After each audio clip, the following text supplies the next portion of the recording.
What I find very interesting is Mikey's your central character, and a lot of people get pulled into that. Yeah. But I'm not going to say Mikey was industrious. I would say industrious. I'm not going to say smart because it didn't turn out well, but he was industrious, but not amazingly so.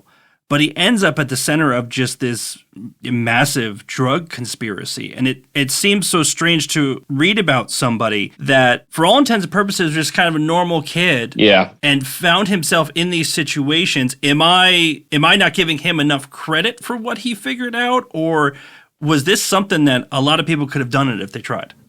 I do think a lot of people did do it, right? Like there were a lot of guys who were dealing and a lot of guys who didn't get caught, a lot of guys who made a lot of money doing this. It wasn't even one drug ring. It was really all these sort of, a lot of people compared it to Mary Kay or Cutco or a multi-level marketing scheme, or I guess the other word might be pyramid scheme. Although don't sue me, Mary Kay, for saying that. You were talking about two different things. That was just an example of something else, and then you also said pyramid scheme. It's fine. Exactly. Thank you. You'd be a good lawyer.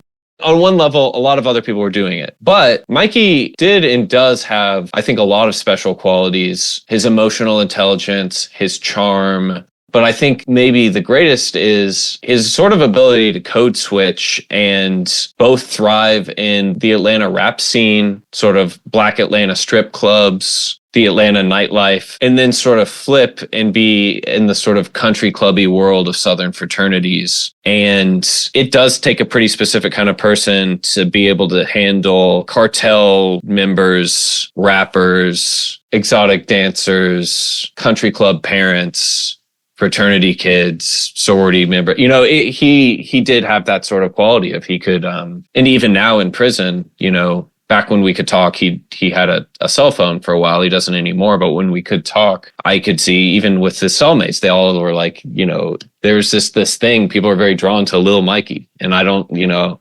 what it is exactly, but I was clearly drawn to it as well.